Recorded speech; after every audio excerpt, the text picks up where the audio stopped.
बेशक बुलंदियों पर यकीन रखता हूँ, लेकिन पाँव के नीचे जमीन भी रखता हूँ, लेकिन पाँव के नीचे जमीन भी रखता हूँ। फारूक साहब हमारे बराबर कहा करते हैं, जे सही जाला वह रह जाला, जे सही जाला वह रह जाला, जे हड़बड़ा जाला उधर जाला, जे सही जाला वह रह जाला, जे हड़बड़ा जाला उधर जाला।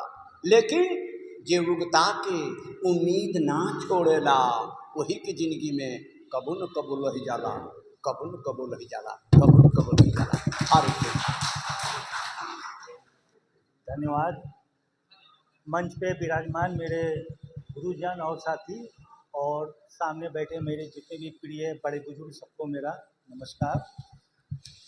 मैं आज अस्सी नदी के बारे में मुझे बहुत ये खुशी हुई कि इस मंच में आने का मौका मिला, और नदी मेरे इस शहर का एक अस्तित्व है और उसका मिटना ये हम लोग का दुर्भाग्य है। और अस्सी नदी का आज मेरे पद पुपुलान से और मत्स्य पुपुलान से इसका बहुत प्राचीन वो उल्लेख है।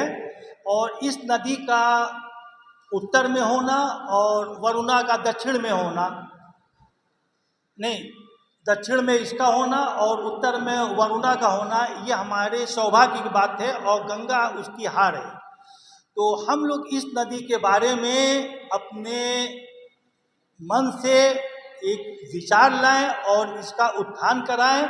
और आज के समय की जो सरकार है मेरी, अगर इस समय अगर ये सरकार पूरी तरीके से इसको चेतती है तो इस नदी का पूरा उत्थान होगा, और हमें बड़ी खुशी होगी कि ये नदी अगर अपने रूप में आएगी तो मेरे काशी वासियों का ये सौभाग्य होगा। धन्यवाद। धन्यवाद फारूक शेख साहब। मित्रों, किसी ने बहुत अच्छा बात कहा है, खूबसूरत सा पल, तिवारी जी, सौरभ तिवारी जी, खूबसूरत सा पल एक किस्सा बन जाता है, खूबसूरत सा पल एक किस्सा बन जाता है, न जाने कौन कब किसके जिंदगी का हिस्सा बन जाता है। लोग मिलते हैं ऐसे वैसे मोड़ पर और उनसे न टूटने वाला अटूट रिश्ता बन जाता है। आप सभी को सादर प्रणाम। मंच पे आसीन सभी गुरुजनों को मेरा सादर प्रणाम। सभागार में आए हुए सभी अतिथिगणों का स्वागत और अभिनंदन। अस्सी नदी, अस्सी नदी का उद्गम माँ दुर्गा के अस्सी यानी उनकी तलवार से हुआ था। ऐसा पौराणिक कथाओं में कहा गया है कि अस्सी नदी का उद्गम जब माँ दुर्गा ने शुभ और अशुभ निकुंभ का हत्या की, उनका वध किया, उसके बाद उन्होंने अपनी अस्सी गिराई थी, उस तलवार के छिद्र से जो जल प्रवाह निकला, उससे अस्सी नदी का उद्गम माना गया। ये पौराणिक कथाओं में कहा गया। लगभग 8 किलोमीटर लंबी इस नदी का प्रवाह रहा, जो अस्सी घाट पे जाकर के गंगा से संगम हुआ। इसी वजह से उसका अस्सी घाट नाम भी पड़ा। वर्तमान में आज अस्सी नदी की जो दुर्दशा है,